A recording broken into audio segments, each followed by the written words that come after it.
내가 어떤 문제를 해결하는지에 대해서 고민을 되게 많이 하셔야 될 것 같고요. 그리고 이게 사실상 나만 겪고 있는 문제인지 아니면 남들이 겪고 있어서 그 해결책을 사용하는 데 있어서 큰 돈을 지불할 수 있는 거인지, 그러니까 큰 돈을 지불한다 그러면 소수한테 판매하는 것도 괜찮겠지만 적은 돈을 지불한다 그랬을 때는 대중적으로 팔 수 있는지 내 시장이 무엇인지를 정말 잘 고민하시는 게 중요할 것 같아요.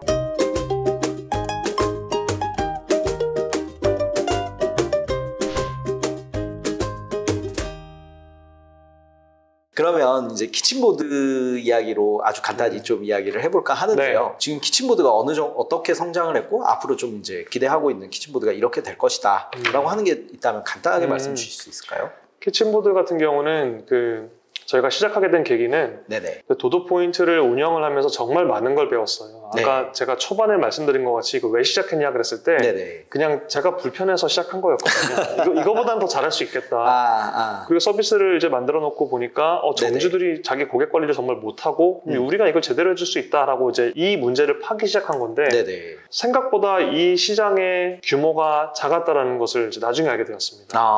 저희는 이게 훨씬 더 클 줄 알았는데 네네. 일단 이게 소상공인의 약간 유료 CRM 솔루션이라는 것 자체가 약간 딱히 이렇게 통계가 나와 있는 것도 없고, 그 전에도 물론 말씀드린 것 같이 뭐 네네. 스탬프 카드를 하건 하건 아니면은 슈퍼마켓 같은 경우에서는 전화번호 네네. 그냥 불러주면은 그냥 이거 포인트 넣어주는 것도 무료로 제공해주고 있거든요. 그러다 보니까 우리가 아무리 열심히 일을 하고 한다고 하더라도 시장 규모가 이게 캡이 있구나를 알게 되었고요. 어떻게 보면 있는 시장이라기보다는 시장 정의를 새로 해서 없는 시장 만들어 가시다 보니까 그럴 수 있겠습니다. 그래서 저희가 이제 정말로 신규 사업을 하는데 되게 중요하게 봤던 게 이제는 정말 큰 문제를 좀 해결을 해보자 생각을 했었고요. 그랬을 때 가장 쉽게 다가가는 그 문제를 풀어보는 방법은 점주들이 돈을 어디다 제일 많이 쓰고 있느냐를 일단 보면 돼요.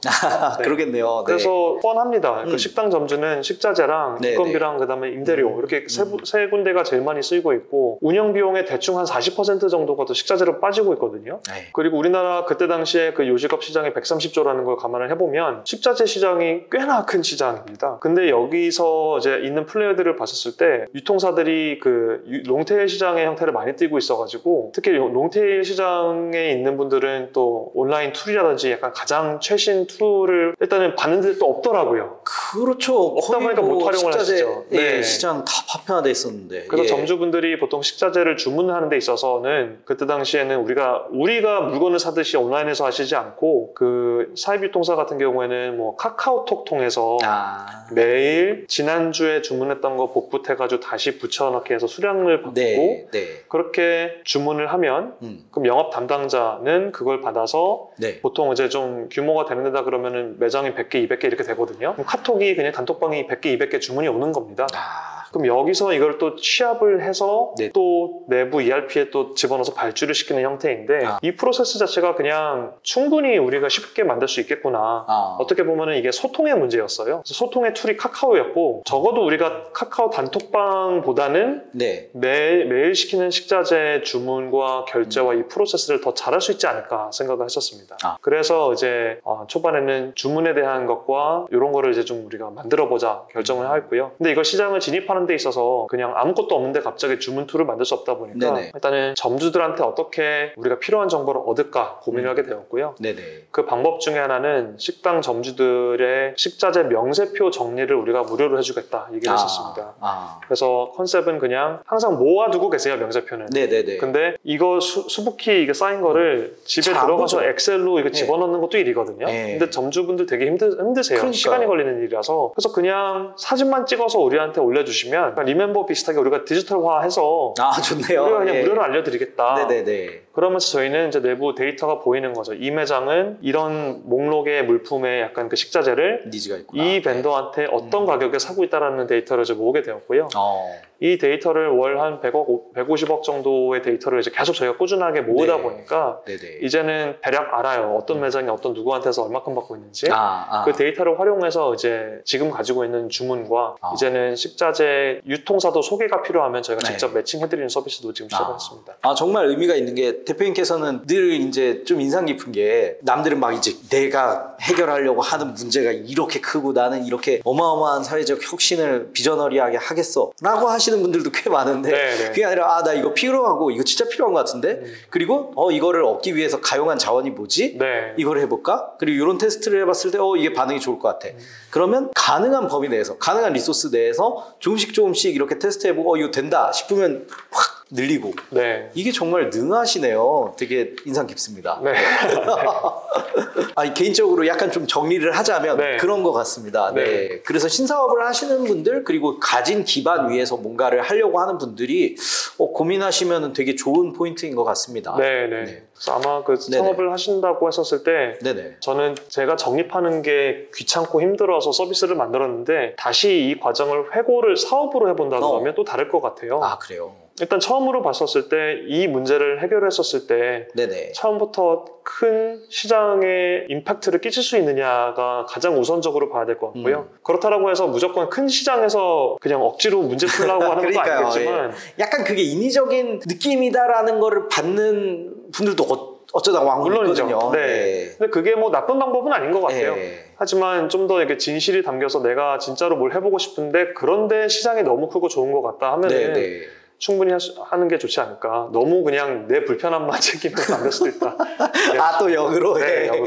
맞는 말씀인 것 같습니다. 네. 그러면 최근에 좀 고민하시는 이슈나 아니면 요새 어떤 트렌드에 나는 관심이 많다 뭐 이런 게 있으시면 혹시 말씀 주실 수 있을까요? 뭐 사업적으로 고민하는 것은 항상 어떻게 하면 우리가 문제 해결해서 올해 말 목표 달성할까 이제 이거이고요. 일단 좀 실무적인 게 되게 많이 있고요. 그럼 그 외의 트렌드는 항상 이제 기술이 어디로 흘러가나 이거는 항상 제가 많이 관심이 있어요. 네, 그랬잖아요. 그래서 물론 이제 최근에 애플 MR 세트인가 나왔고 비전 프로도 나온다고 얘기를 하고 가격도 되게 파격적으로 높게 잡았는데 그러니까요. 반대로 이제 이게 세상을 진짜로 VR 세상으로 바꿀 것인가에 대한 맞아요. 희망 반 걱정 반 이게 있습니다. 그리고 또 아시다시피 또 AI가 어떻게 세상을 바꿀까는 마찬가지로 걱정 3분의 2 희망 3분의 1 정도 있습니다. 대표님 참 이게 대단하신 게 사업하시는 거는 지금 고민하는 문제를 이제 해결을 하고 있는데 어떻게 보면 이거는 좀 되게 전통적인 거를 좀 디지털화하는 면이 더 크잖아요. 그리고 어떻게 더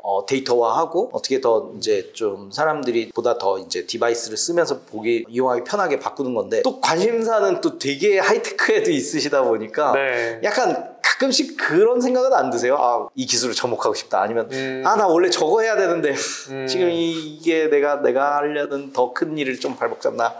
이런 생각이 혹시 드실 수도 있을 것 같아요. 그런 생각은 물론 있기는 한데 일단은 제가 이제 도도포인트 전에 서비스 내놨던 것에 업의 본질을 잘못 본 적이 있었어 가지고 말씀드린 것 같이 적립의 본질이 뭐냐 했었을 때 뭐 팬시하고 재밌고 이거 다 필요 없고 가장 쉽게 가장 부담 없이 편리하게 서비스 포인트 모으는 게 이제 본질이잖아요. 그거를 위에다 뭘 하려 그러면 이제 장난질이라고 생각을 하는데 반대로 그럼 우리가 하고 있는 현재 현업의 본질이 무엇일까 했을 때 물론 AI가 어떻게 쓰일 수도 있겠고 물론 새로운 기술이 쓰일 수는 있겠지만 그게 과연 본질을 가지고 있는 문제를 본질적으로 해결을 하느냐 답이 맞다 그러면 쓰는 거고 그러니까 결국에 이런 좋은 기술 같은 경우는 방법론적인 것 뿐이지 방법론적으로 너무 매료가 돼서 그거를 억지로 끼워 맞추려고 그러면은 본질을 벗어나는 행동이 될 것 같아요. 이게 경험에서 우러나시는 이 말씀이다 보니까 되게 울림이 있는 것 같습니다. 네, 아마 오랫동안 고생했던 게 머리에 떠나지 않아서.